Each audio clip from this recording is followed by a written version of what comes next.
जीवन को तार व सफल करने वाली यह गीता की महिमा सभी को सुननी व पढ़नी चाहिए। वंशीधर तोत्रधर नमामि मनोहर मुहैरम च कृष्णम मालाधर धर्मधुरंधर च पार्थस्य सारथ्यकर च देवम कर्तव्य दीक्षा च समत्व शिक्षा ज्ञान से भिक्षा शरणागति च ददाति गीता करुणार्द्र भूता कृष्णेन गीता जगतो हिताय संजीवनी साधक जीवनीयम प्राप्ति हरेवे सल्लम ब्रवीति करोति दूर पथिविं बाधा ददाति शीघ्रम परमात्म सिद्धिम। श्रीमद्भगवद गीता साक्षात श्री कृष्ण के मुख से निकली वाणी है। श्रीमद्भगवद गीता की महिमा अगाध और असीम है। भगवद गीता एक बहुत ही अलौकिक विचित्र ग्रंथ है। भगवद गीता का उपदेश महान अलौकिक है। इस वीडियो में हम जानेंगे गीता की महिमा। श्रीमद्भगवद गीता की महिमा अगाध और असीम है। ये भगवद गीता ग्रंथ प्रस्थानत्र में माना जाता है। मनुष्य मात्र के उद्धार के लिए 3 राजमार्ग प्रस्थानत्र नाम से कहे जाते हैं। एक वैदिक प्रस्थान है जिसको उपनिषद कहते हैं, एक दार्शनिक प्रस्थान है जिसको ब्रह्मसूत्र कहते हैं और एक स्मार्त प्रस्थान है जिसको भगवद गीता कहते हैं। उपनिषदों में मंत्र है, ब्रह्मसूत्र में सूत्र है और भगवद गीता में श्लोक है। भगवद गीता में श्लोक होते हुए भी भगवान की वाणी होने से ये मंत्र ही है। इन श्लोकों में बहुत गहरा अर्थ भरा हुआ होने से इनको सूत्र भी कह सकते हैं। उपनिषद अधिकारी मनुष्यों के काम की चीज है और ब्रह्मसूत्र विद्वानों के काम की चीज है, परंतु भगवद गीता सभी के काम की चीज है। भगवद गीता एक बहुत ही अलौकिक विचित्र ग्रंथ है। इसमें साधक के लिए उपयोगी पूरी सामग्री मिलती है, चाहे वो किसी भी देश का, किसी भी वेश का, किसी भी समुदाय का, किसी भी संप्रदाय का, किसी भी वर्ण का, किसी भी आश्रम का कोई व्यक्ति क्यों न हो। इसका कारण ये है कि इसमें किसी समुदाय विशेष की निंदा या प्रशंसा नहीं है, प्रत्युत वास्तविक तत्व का ही वर्णन है। वास्तविक तत्व परमात्मा वो है जो परिवर्तनशील प्रकृति और प्रकृतिजन्य पदार्थों से सर्वथा अतीत और संपूर्ण देश, काल, वस्तु, व्यक्ति, परिस्थिति आदि में नित्य निरंतर एक रस एक रूप रहने वाला है। जो मनुष्य जहाँ है और जैसा है, वास्तविक तत्व वहाँ वैसा ही पूर्ण रूप से विद्यमान है, परंतु परिवर्तनशील प्रकृतिजन्य वस्तु व्यक्तियों में राग द्वेष के कारण उसका अनुभव नहीं होता। सर्वथा राग द्वेष रहित होने पर उसका स्वतः अनुभव हो जाता है।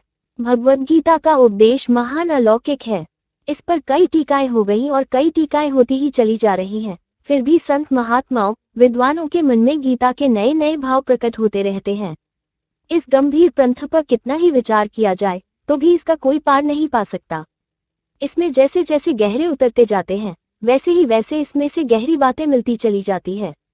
जब एक अच्छे विद्वान पुरुष के भावों का भी जल्दी अंतु नहीं आता, फिर जिनका नाम रूप आदि यावन्मात्र अनंत है, ऐसे के द्वारा कहे हुए वचनों में भरे हुए भावों का अंत आ ही कैसे सकता है। इस छोटे से अर्थ में इतनी विलक्षणता है कि गीता सिखाई गई है। अतः इसके जोड़ा अपना वास्तविक कल्याण चाहने वाला किसी भी दूसरा कोई ग्रंथ देखने में नहीं आता। वर्ण, आश्रम, देश, संप्रदाय, मत आदि का कोई भी मनुष्य क्यों न हो, इस ग्रंथ को पढ़ते ही इसमें आकृष्ट हो जाता है। अगर मनुष्य इस ग्रंथ का थोड़ा सा भी पठन पाठन करे तो उसको अपने उद्धार के लिए बहुत ही संतोषजनक उपाय मिलते हैं। हर एक दर्शन के अलग अलग अधिकारी होते हैं, पर गीता की यह विलक्षणता है कि अपना उद्धार चाहने वाले सब के सब इसके अधिकारी हैं। गीता एक प्रासादिक ग्रंथ है। इसका आश्रय लेकर पाठ करने मात्र से बड़े विचित्र, अलौकिक और शांतिदायक भाव स्फुरित होते हैं। इसका मन लगाकर पाठ करने मात्र से बड़ी शांति मिलती है। इसकी एक विधि यह है कि पहले गीता के पूरे श्लोक अर्थ सहित कंठस्थ कर लिए जाए, फिर एकांत में बैठकर गीता के अंतिम श्लोक यत्र योगेश्वरः कृष्ण यहाँ से लेकर गीता के पहले श्लोक धर्मक्षेत्र कुरुक्षेत्र बिना पुस्तक के उल्टा पाठ किया जाए तो बड़ी शांति मिलती है। यदि प्रतिदिन पूरी गीता का एक या अनेक बार पाठ किया जाए तो इससे गीता के विशेष अर्थ स्फुरित होते हैं। मन में कोई शंका होती है तो पाठ करते करते उसका समाधान हो जाता है। यतिक कोई भी समर्थ नहीं है। अनंत महिमाशाली वास्तव में इस ग्रंथ की महिमा का वर्णन करने में ग्रंथ की महिमा का वर्णन कर ही कौन सकता है। भगवद गीता में साधनों का वर्णन करने में, विस्तार पूर्वक समझाने में, एक एक साधन को कई बार कहने में संकोच नहीं किया गया है, फिर भी ग्रंथ का कलेवर नहीं बढ़ा है। ऐसा संक्षेप में विस्तार पूर्वक यथार्थ और पूरी बात बताने वाला दूसरा कोई ग्रंथ नहीं दिखता। अपने कल्याण की उत्कट अभिलाषा वाला मनुष्य हर एक परिस्थिति में परमात्मा तत्व को प्राप्त कर सकता है। युद्ध जैसी घोर परिस्थिति में भी अपना कल्याण कर सकता है। इस प्रकार व्यवहार मात्र में परमार्थ की कला गीता का खास लक्ष्य गीता किसी वाद को लेकर नहीं चली है आए, उसका केवल सदुपयोग करना है। सदुपयोग करने का अर्थ है दुखदायी परिस्थिति आने पर सुख को इच्छा का त्याग करना और सुखदायी परिस्थिति आने पर सुख भोग का तथा वो बनी रहे ऐसी इच्छा का त्याग करना और उसको दूसरों की सेवा में लगाना। इस प्रकार सदुपयोग करने से मनुष्य दुखदायी और सुखदायी दोनों गीता के विशेष अर्थ स्फुरित होते हैं। मन में कोई शंका होती है तो पाठ करते करते उसका समाधान हो जाता है। यतिक कोई भी समर्थ नहीं है। अनंत महिमाशाली वास्तव में इस ग्रंथ की महिमा का वर्णन करने में पंथ की महिमा का वर्णन कर ही कौन सकता है। भगवद गीता में साधनों का वर्णन करने में, विस्तार पूर्वक समझाने में, एक एक साधन को कई बार कहने में संकोच नहीं किया गया है, फिर भी ग्रंथ का कलेवर नहीं बढ़ा है। ऐसा संक्षेप में विस्तार पूर्वक यथार्थ और पूरी बात बताने वाला दूसरा कोई पंथ नहीं दिखता। अपने कल्याण की उत्कट अभिलाषा वाला मनुष्य हर एक परिस्थिति में परमात्मा तत्व को प्राप्त कर सकता है। युद्ध जैसी घोर परिस्थिति में भी अपना कल्याण कर सकता है। इस प्रकार व्यवहार मात्र में परमार्थ की कला गीता का खास लक्ष्य गीता किसी वाद को लेकर नहीं चली है आए, उसका केवल सदुपयोग करना है।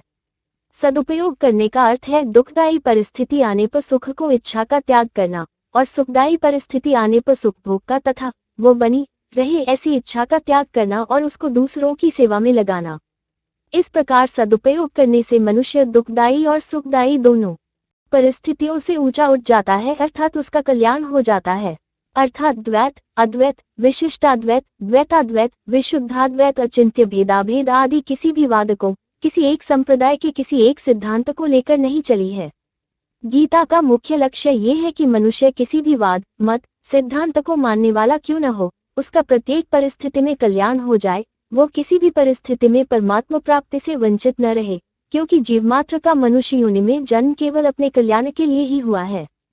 संसार में ऐसी कोई भी परिस्थिति नहीं है जिसमें मनुष्य का कल्याण न हो सकता हो, कारण कि परमात्मा तत्व प्रत्येक परिस्थिति में समान रूप से विद्यमान है।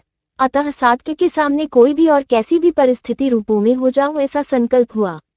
इस सृष्टि से पूर्व परमात्मा में मैं एक ही अनेक संकल्प से एक ही परमात्मा प्रेम वृद्धि को लीला के लिए, प्रेम का आदान प्रदान करने के लिए स्वयं ही श्री कृष्ण और श्री जी, श्री राधा इन दो रूपों में प्रकट हो गए।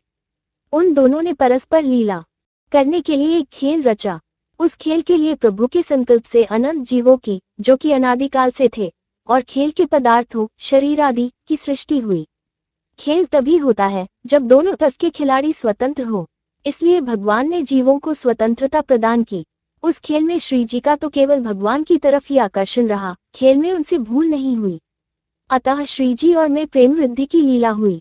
परंतु दूसरे जितने जीव थे उन सबने भूल से संयोगजन्य सुख के लिए खेल के पदार्थों, उत्पत्ति विनाशशील प्रकृतिजन्य पदार्थों के साथ अपना संबंध मान लिया, जिससे वे जन्म मरण के चक्कर में पड़ गए। खेल के पदार्थ केवल खेल के लिए ही होते हैं, किसी के व्यक्तिगत नहीं होते। परंतु वे जीव खेल खेलना तो भूल गए और मिली हुई स्वतंत्रता का दुरुपयोग करके खेल के पदार्थों को अर्थात शरीर आदि को व्यक्तिगत मानने लग गए।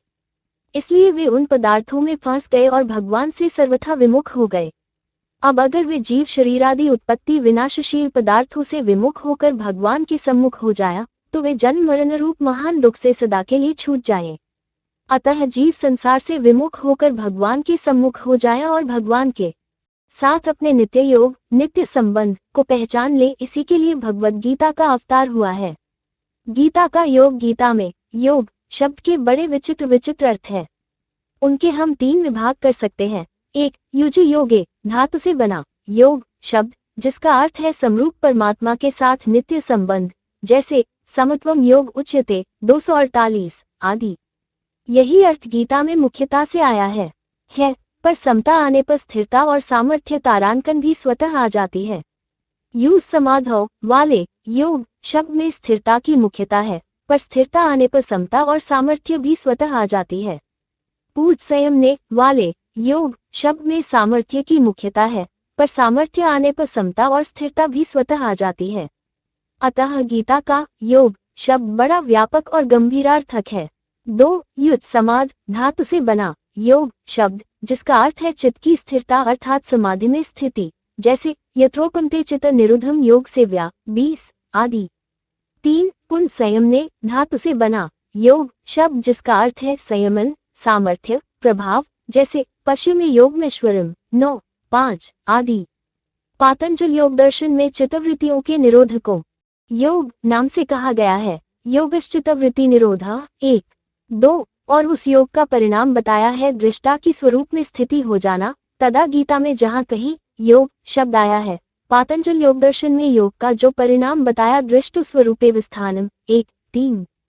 इस प्रकार उसमें उपर्युक्त तीनों में से एक अर्थ की मुख्यता और गया है, उसी को गीता में योग नाम से कहा गया। शेष दो अर्थों की गौणता है, जैसे युजी योगे है 248, 6, 23। तात्पर्य है कि गीता वाले योग शब्द में समता संबंध की मुख्यता चित्तवृत्तियों से सर्वथा संबंध विच्छेद पूर्वक तारांकन में संसार मात्र की उत्पत्ति, स्थिति, प्रलय आदि की जो सामर्थ्य है, वो सामर्थ्य योगी में नहीं आती। जग व्यापारजम ब्रह्मसूत्र 4, 4, 17 योगी में जो सामर्थ्य आती है, उससे वह संसारमा पर विजय प्राप्त कर लेता है। गीता 5, 19। अर्थात कैसी ही अनुकूल प्रतिकूल परिस्थिति आने पर भी उस पर कोई असर नहीं पड़ता। योग स्वतः सिद्ध सम स्वरूप में स्वाभाविक स्थिति को कहती है। उस समता में स्थिति नित्य योग होने पर फिर कभी उससे वियोग नहीं होता, कभी वृत्तिरूपता नहीं होती, कभी व्युत्थान नहीं होता। वृत्तियों का निरोध होने पर तो निर्विकल्प अवस्था होती है, पर समता में स्थिति होने पर निर्विकल्प बोध होता है। निर्विकल्प बोध अवस्थातीत और संपूर्ण अवस्थाओं का प्रकाशक है। समता अर्थात नित्य योग का अनुभव कराने के लिए गीता में 3 योग मार्गों का वर्णन किया गया है, कर्मयोग, ज्ञानयोग और भक्ति योग। स्थूल, सूक्ष्म और कारण इन तीनों शरीरों का संसार के साथ अभिन्न संबंध है, अतः इन तीनों को दूसरों की सेवा में लगा दे ये कर्मयोग हुआ। स्वयं इनसे असंग होकर अपने स्वरूप में स्थित हो जाए ये ज्ञान योग हुआ, और स्वयं भगवान के समर्पित हो जाए ये भक्ति योग हुआ। इन तीनों योगों को सिद्ध करने के लिए अर्थात अपना उद्धार करने के लिए मनुष्य को 3 शक्तियां प्राप्त है। 1 करने की शक्ति बल, 2 जानने की शक्ति ज्ञान, और 3 मानने की शक्ति विश्वास। करने की शक्ति निस्वार्थ भाव से संसार की सेवा करने के लिए है, जो कर्मयोग है। जानने की शक्ति अपने स्वरूप को जानने के लिए है, जो ज्ञान योग है। और मानने की शक्ति को अपना तथा अपने को का मानकर सर्वथा के समर्पित होने के लिए है, जो भक्ति योग है। जिसमें करने की रुचि श्रीमद् भागवत में भगवान ने कहा है, योगास्त्रयो मया प्रोक्ता नृणा श्रेयो विदित्या अधिक है, वह कर्मयोग का अधिकारी है। जिसमें अपने आप को जानने की जिज्ञासा अधिक है, वह ज्ञान योग का अधिकारी है। जिसका भगवान पर श्रद्धा विश्वास अधिक है, वह भक्ति योग का अधिकारी है। ये तीनों ही योग मार्ग परमात्मा प्राप्ति के स्वतंत्र साधन है। अन्य सभी साधन इन तीनों के ही अंतर्गत आ जाते हैं। सभी साधनों का खास काम है जड़ता से संबंध विच्छेद करना। अतः जड़ता से संबंध विच्छेद करने की प्रणालियों साधनों में तो फर्क रहता है, पर जड़ता से संबंध विच्छेद होने पर सभी साधन एक हो जाते हैं, अर्थात अंत में सभी साधनों से एक ही समरूप परमात्मा तत्व की प्राप्ति होती है। इस समरूप परमात्मा तत्व की प्राप्ति को ही गीता ने योग नाम से कहा है, और इसी को नित्य योग कहते हैं। गीता में केवल कर्मयोग का, केवल ज्ञान योग का अथवा केवल भक्ति योग का ही वर्णन हुआ हो ऐसी बात भी नहीं है। इसमें उपर्युक्त तीनों योगों के अलावा यज्ञ, दान, तप, ध्यान योग, प्राणायाम, हठ योग, लय योग आदि साधनों का भी वर्णन किया गया है। इसका खास कारण यही है कि गीता में अर्जुन के प्रश्न युद्ध के विषय में नहीं है, प्रत्युत कल्याण के विषय में है, और भगवान के द्वारा गीता कहने का उद्देश्य भी युद्ध कराने का बिल्कुल नहीं है। अर्जुन अपना निश्चित कल्याण चाहते थे, इसलिए शास्त्रों में जितने कल्याणकारक साधन ज्ञान, कर्म व भक्ति नुपायुन्युस्ति कुत्रचित। अपना कल्याण चाहने वाले मनुष्यों के लिए मैंने 3 योग मार्ग बताए हैं, ज्ञान योग, कर्मयोग और भक्ति योग। इन तीनों के सिवाय दूसरा कोई कल्याण का मार्ग नहीं है। यही बात अध्यात्म रामायण और देवी भागवत में भी आई। 1 मार्गास्त्रियो मया प्रोक्ताः पुरा मोक्षाप्तिसाधकाः कर्मयोगो ज्ञानयोगो भक्ति योगश्च शाश्वतः। 2 मार्गास्त्रियों में विख्याता मोक्ष प्राप्ति नगाध्य कर्मयोगो ज्ञानयोगो भक्ति योग सतम कहे गए हैं। उन संपूर्ण साधनों का गीता में संक्षेप से विशद वर्णन मिलता है। उन साधनों को लेकर ही साधक में गीता का विशेष आदर है। साधन की 2 शैलियां जीव में, एक तो चेतन परमात्मा का अंश है और एक जड़ प्रकृति का अंश है। चेतन अंश को मुख्यता से वो परमात्मा की इच्छा करता है और जड़ अंश को मुख्यता से वो संसार की इच्छा करता है।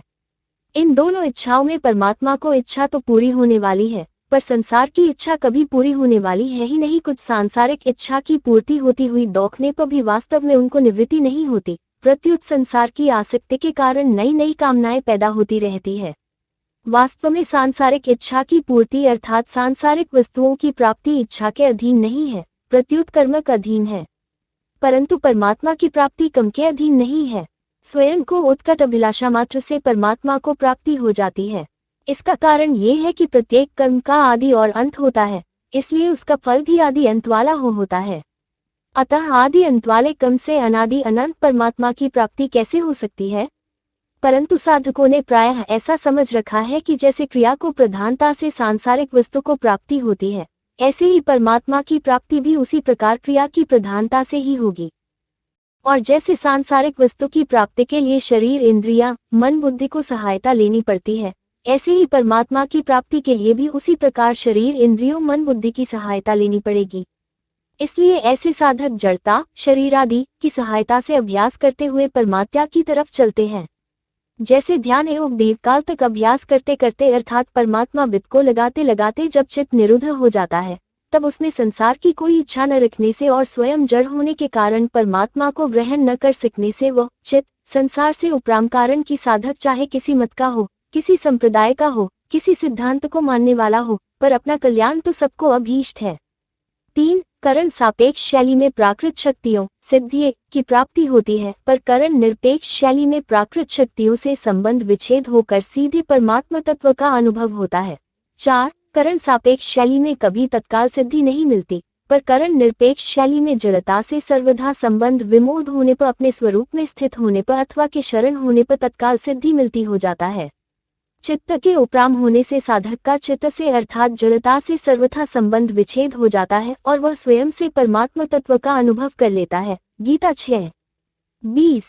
परंतु जो साधक आरंभ से ही परमात्मा के साथ अपना स्वतः सिद्ध नित्य संबंध मानकर और जड़ता से अपना किंचिमात्र भी संबंध न मानकर साधन करता है, उसको बहुत जल्दी और सुगमतापूर्वक परमात्मा तत्व का अनुभव हो जाता है। इस प्रकार परमात्मा तत्व की प्राप्ति चाहने वाले साधकों के लिए साधन की 2 शैलियां हैं। जिस शैली में अंतःकरण की प्रधानता रहती है अर्थात जिसमें साधक जड़ता की सहायता लेकर साधन करता है, उसको करण सापेक्ष शैली नाम से, और जिस शैली में स्वयं की प्रधानता रहती है अर्थात जिसमें साधक आरंभ से ही जड़ता की सहायता न लेकर स्वयं से साधन करता है, उसको करण निरपेक्ष शैली नाम से कह सकते हैं। यद्यपि इन दोनों ही साधन शैलियों से परमात्मा तत्व की प्राप्ति करण निरपेक्षता से अर्थात स्वयं से जड़ता से सर्वथा संबंध विच्छेद होने पर ही होती है, तथापि करण सापेक्ष शैली से चलने पर उसकी प्राप्ति देखे से होती है और करण निरपेक्ष शैली से चलने पर उसकी प्राप्ति शीघ्रता से होती है। साधन को इन दोनों शैलियों में 4 मुख्य भेद है। 1. करण सापेक्ष शैली में जड़ता, शरीर, इंद्रियां, मन, बुद्धि का आश्रय लेना पड़ता है, पर करण निरपेक्ष शैली में जड़ता का आश्रय नहीं लेना पड़ता है। प्रत्युत जड़ता से माने हुए संबंध का विच्छेद करना स्त्री पुरुष को अपना पति मान लेती है तो ऐसा मानने के लिए उसको कोई अभ्यास नहीं करना पड़ता। इसी तरह किसी के बताने पर यह गाजी ऐस जानने के लिए भी कोई अभ्यास नहीं करना पड़ता। करण सापेक्ष शैली में तो अपने लिए साधन करने क्रिया की मुख्यता रहती है, पर करण निरपेक्ष शैली में जानने, विवेक और मानने भाव की मुख्यता रहती है। पातंजल योग दर्शन में तो योग की सिद्धि के लिए करण सापेक्ष शैली को महत्व दिया गया है, पर गीता में योग की सिद्धि के लिए करण निरपेक्ष शैली को ही महत्व दिया गया है। परमात्मा में मन लग गया तब तो ठीक है, पर मन नहीं लगा तो कुछ नहीं हुआ, ये करण सापेक्ष शैली है। परमात्मा में मन लगे या न लगे कोई बात नहीं, पर स्वयं परमात्मा में लग जाए ये करण निरपेक्ष शैली है। तात्पर्य यह है कि करण सापेक्ष शैली में परमात्मा के साथ मन बुद्धि का संबंध है और करण निरपेक्ष शैली में मन बुद्धि से संबंध विच्छेद पूर्वक परमात्मा के साथ स्वयं का संबंध है।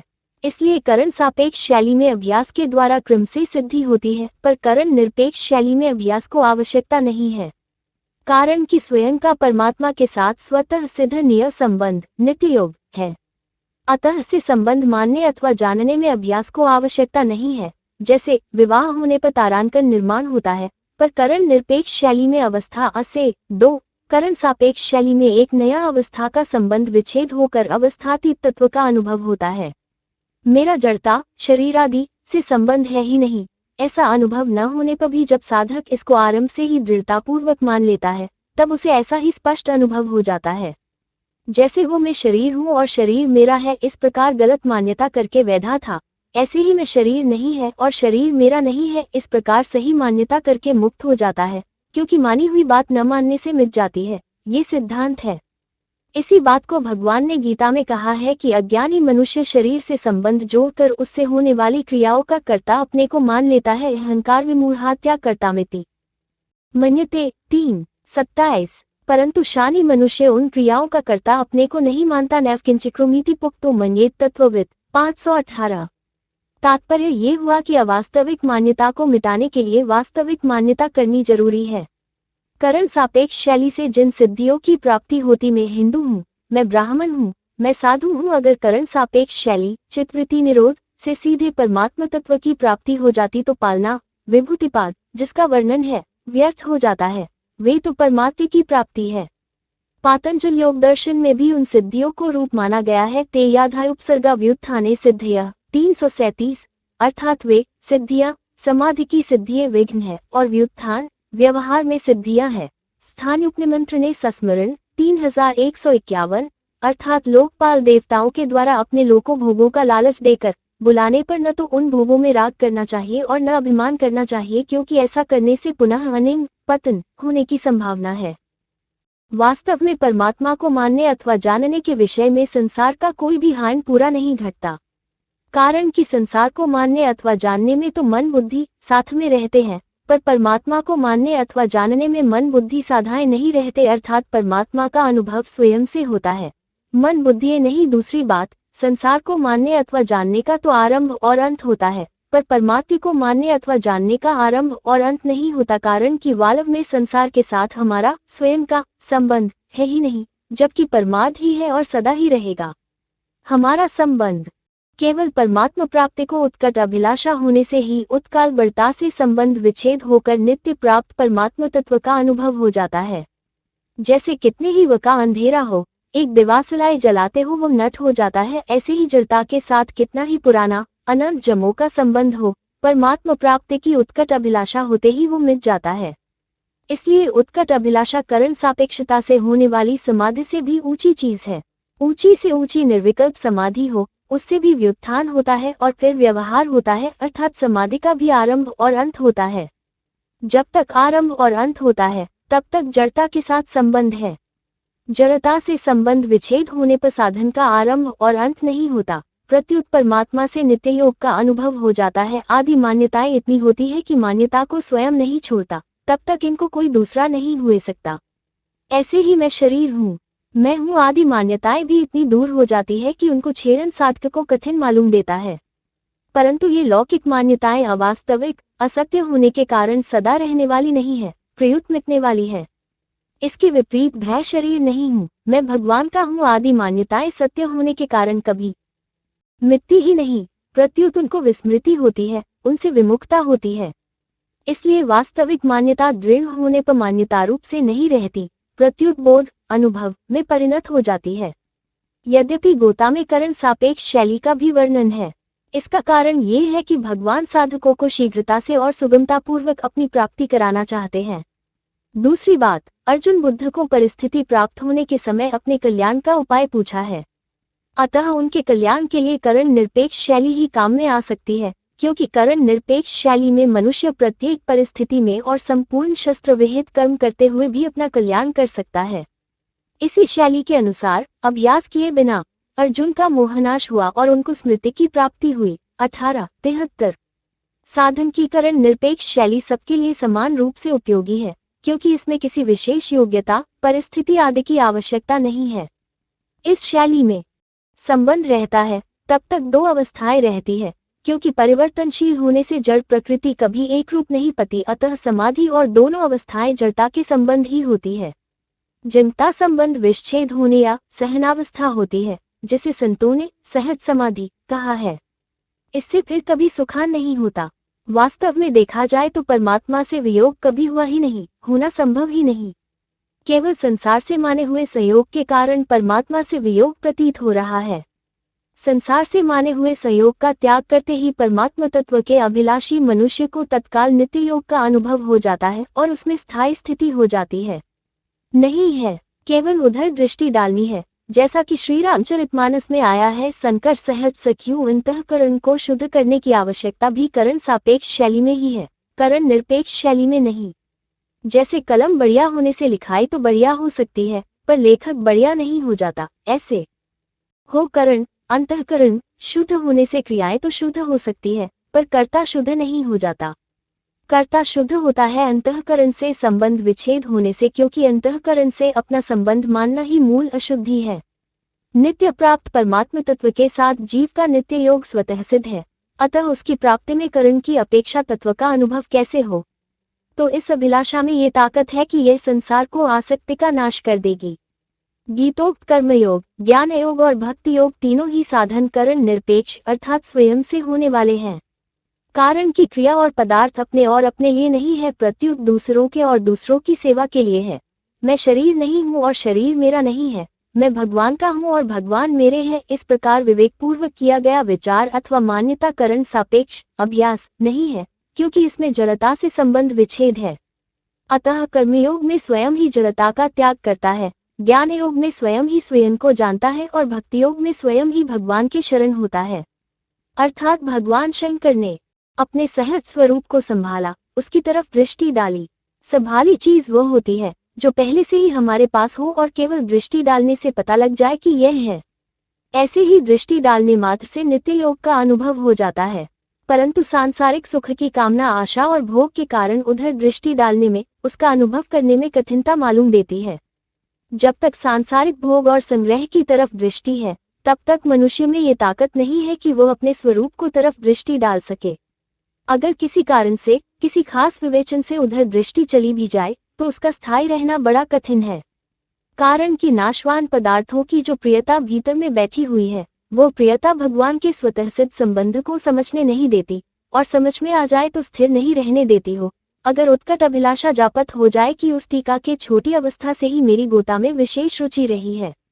गौता का गंभीरतापूर्वक मनन विचार करने से तथा अनेक संत महापुरुषों के संग और वचनों से मुझे गीता के विषय को समझाने में बड़ी सहायता मिली। गौता में महान संतोष देने वाले अस्त विचित्र विचित्र भाव भरे पड़े हैं। उन भावों को पूरी तरह समझाने को और उनको व्यक्त करने की मेरे में सामर्थ्य नहीं है, परंतु जब कुछ गीता प्रेमी सज्जनों ने विशेष आग्रह किया, हठ किया, तब गौता के मार्मिक भावों का अपने को बोध हो जाए तथा और कोई मनन करे तो उसको भी इसका बोध हो जाए, इस दृष्टि से गीता को व्याख्या लिखवाने में प्रवृत्ति हुई। सबसे पहले एक 12वें अध्याय की व्याख्या लिखवाई। इसको संवत 2030 में गीता का भक्ति योग नाम से प्रकाशित किया गया। इसके कुछ वर्षों के बाद 13वें और 14वें अध्याय को व्याख्या लिखवाई, जिसको संवत 2035 में गीता का ज्ञान योग नाम से प्रकाशित किया गया। इसको गीता की इस साधक संजीवनी टीका में भी साधन को करण निरपेक्ष शैली को ही मुख्यता दी गई है, क्योंकि साधकों का शीघ्रता से और सुगमता पूर्वक कल्याण कैसे हो, इस बात को सामने रखते हुए ही यह टीका लिखी गई है। संबंध में लिखवाने के बाद ऐसा विचार हुआ कि कर्म योग, ज्ञान योग और भक्ति योग ये 3 योग है, अतः इन दोनों ही योगों पर 3 पुस्तकें तैयार हो जाए तो ठीक रहेगा। इस दृष्टि से पहले 12वें अध्याय को व्यास संशोधन परिवर्धन किया गया और उसके साथ 15वें भी सम्मिलित करके संवत 2039 में गीता का भक्ति योग द्वितीय संस्करण नाम से प्रकाशित किया गया। फिर तीसरे, चौथे और 5वें अध्याय को व्याख्या लिखवाई। इसको गीता का कर्मयोग नाम से 2 खंडों में प्रकाशित किया गया। इसका प्रकाशन विलंब से संवत 2040 में हुआ। उपर्युक्त गीता का भक्ति योग, गीता का ज्ञान योग और गीता का कर्मयोग, इन तीनों पुस्तकों में लिखने को शैलो कुछ और रही, अर्थात पहले संबंध, फिर श्लोक, फिर भावार्थ, फिर अन्वय और फिर पद व्याख्या इस शैलो से लिखा गया। परंतु इन तीनों पुस्तकों के बाद लिखने की शैली बदल दी गई, अर्थात पहले संबंध, फिर श्लोक और फिर व्याख्या इस शैली से लिखा गया। इसमें दूसरों को प्रेरणा भी रही। शैली बदलने में भाव ये रहा कि पाठ कुछ कम हो जाए और जल्दी लिखा जाए, जिससे पाठकों को पढ़ने में अधिक समय न लगे और पुस्तक भी जल्दी तैयार होकर साधकों के हाथ पहुंच जाए। इसी शैली से पहले 16वें और 17वें अध्याय की व्याख्या लिखवाए। इसको संवत 2039 में गीता की संपत्ति और अदा नाम से प्रकाशित किया गया। इसके बाद 18वें अध्याय की व्याख्या लिखवाई। इसको संवत 2039 में गीता का सार नाम से प्रकाशित किया गया। जब 16वें, 17वें और 18वें अध्याय की व्याख्या छप गयो, तब किसने कहा कि अगर श्लोकों के अर्थ भी दे दिए जाए तो ठीक रहेगा, क्योंकि पहले पाठक श्लोक का अर्थ समझ लेगा तो फिर व्याख्या समझने में सुविधा रहेगी। अतः गीता संपत्ति और श्रद्धा के दूसरे संस्करण संवत 2040 में श्लोकों के अर्थ भी दे दिए गए। अर्थ देने के साथ साथ पदों की व्याख्या करने का क्रम भी कुछ बदल गया। इसके बाद 10वें और 11वें अध्याय को व्याख्या लिखायो। इसको गीता की विभूति और विश्वरूप दर्शन प्रकाशित किया गया। फिर 7वें 8वें और नए अध्याय को व्याख्या लिखवाई, जिसको गीता को नाम से प्रकाशित किया गया। इसके बाद 6ठे अध्याय की व्याख्या लिखवाया, जो गीता का ध्यान योग नाम प्रकाशित की गई। अंत में पहले और दूसरे अध्याय को व्याख्या लिखवाई। इसको गीता का आरंभ नाम से प्रकाशित किया गया। ये चारों पुस्तकें संवत 2041 में है और इसको पहले अध्याय से लेकर 18वें अध्याय तक क्रम से भी नहीं लिखवाया गया है। इसलिए इसमें पूर्वापर को दृष्टि से कई विरोध आ सकते हैं, परंतु इससे साधकों को कहीं भी बाधा नहीं लगेगी। कहीं कहीं सिद्धांतों के विवेचन में भी फर्क पड़ा है, परंतु कर्मयोग, ज्ञान योग और भक्ति योग ये तीनों स्वतंत्रता पूर्वक परमात्मा तत्व की प्राप्ति कराने वाले हैं, इसमें कोई फर्क नहीं पड़ा है। टीका लिखवाते समय साधकों को शीघ्र लाभ कैसे हंसे ऐसा भाव रहा है। इस कारण टीका की भाषा, शैली आदि में परिवर्तन होता रहा है। इस टीका में बहुत से श्लोकों का विवेचन दूसरी टीकाओं के विपरीत पड़ता है, परंतु इसका तात्पर्य दूसरी टीकाओं को गलत बताने में किमित भी नहीं है। प्रत्युत मेरे को जैसा निर्विवाद रूप से उचित प्रकरण संगत युक्तियुक्त, संतोषजनक और प्रिय मालूम दिया, वैसा ही विवेचन मैंने किया है। मेरा किसी के खंडन का और किसी के मंडन का भाव बिल्कुल नहीं रहा है। इस प्रकार भगवत कृपा से पूरी गोता की टोका अलग अलग कुल 10 खंडों में गीता प्रेस से प्रकाशित हुई। इनको प्रकाशित करने कार्य कागज आदि की कई कठिनाइयां आती रहो, फिर भी सत्संगों भाइयों के उद्योग से इनको प्रकाशित करने का कार्य चलता रहा। लोगों ने भी इन एवं प्रसन्नतापूर्वक स्वीकार किया, किससे कई पुस्तकों 2-2, 3-3 संस्करण भी निकल इस टीका को एक जगह बैठकर नहीं लिखवाया गया। श्रीमद् भगवद गीता का अर्थ बहुत ही गंभीर है। इसका पठन पाठन मनन चिंतन और विचार करने से बड़े ही विचित्र और नए नए भाव मुरित होते रहते हैं, जिससे मन बुद्धि चकित होकर तृप्त हो जाते हैं। टीका लिखवाते समय जब इन भावों को लिखवाने का विचार होता, तब एक ऐसी विचित्र बाढ़ आ जातो कि कौन कौन से भाव लिखवाऊं और कैसे लिखवाऊं, इस विषय में अपने को बिल्कुल हो अयोग्य पाता। फिर भी मेरे जो साथी है, आदरणीय मित्र हैं, उनके आग्रह से कुछ लिखवा देता। वे उन भावों को लिख लेते और संशोधित करके उनको पुस्तक रूप से प्रकाशित करवा देते। फिर कभी उन पुस्तकों को देखने का काम पड़ता तो उनमें कई जगह कमियां मालूम देती और ऐसा मालूम देता कि पूरी बातें नहीं आई है, बहुत सी बातें छूट गई है। इसलिए उनमें बार बार संशोधन परिवर्धन किया जाता रहा। अतः पाठकों से प्रार्थना है कि वे पहले लिखे गए विषय को अपेक्षा बाद में लिखे गए विषय को वो महत्व दे और उसको स्वीकार करे। पूरी गीता की टीका के अलग अलग कई खंड रहने से उनके पुनर्मुद्रण में और उन सब के एक साथ प्राप्त होने में कठिनाई रहती है। ऐसा सोचकर अब पूरी गीता को टोका को एक जल्द में प्रस्तुत पृथ के रूप में प्रकाशित किया गया। 9 कि उनको जो भूले दिखाई दे उनको वे सूचित करने की कृपा करें। इससे आगे संस्करण में उनका सुधार करने में सुविधा रहेगी। ऐसा करने से पहले पूर्व प्रकाशित संपूर्ण टीका को एक बार पुनः देखा है और उसमें आवश्यक संशोधन परिवर्तन और परिवर्धन भी किया है। 13वें और 14वें अध्यापकी भी दोबारा खाई गई है। भाषा और शैली को भी लगभग एक समान बनाने पेश की गई है। कई बातों को अनावश्यक समझकर हटा दिया है, कई नई बातें ओढ़ दी है और कई बातों को एक स्थान से हटाकर दूसरे यथोचित स्थान पर दे दिया है। जिन बाकी हुई है उनको हटा दिया है, पर सर्वथा नहीं। विशेष ध्यान देने योग्य बातों को पुनः को साधकों के लिए उपयोगी समझकर नहीं हटाया है। इस काम बहुत सी भूलें भी हो सकती है, जिसके लिए मेरी पाठकों से करबद्ध क्षमा याचना है। साथ हो पद को ये प्रार्थना है संबंधित कई नए नए खोजपूर्ण निबंधों का एक संग्रह अलग से तैयार किया गया है, जिसको गीता दर्पण निम से प्रकाशित किया गया है। गीता का मनन विचार करने से और गीता को टोका सा से मुझे बहुत आध्यात्मिक लाभ हुआ है और गीता का बहुत भी हुआ है। दूसरे भाई बहन भी करेंगे तो उनको भी आध्यात्मिक लाभ अवश्य होगा, ऐसी मेरी व्यक्तिगत धारणा है। गीत का मज विचार करने से लाभ होता है, इसमें मुझे कभी कभी संदेह नहीं है। ये कथा सुनने के लिए आपका बहुत बहुत धन्यवाद। अगर कथा अच्छी लगी हो तो वीडियो को लाइक शेयर और चैनल को सब्सक्राइब जरूर करें। कमेंट में राधे राधे जय श्री कृष्णा लिखना ना भूलें।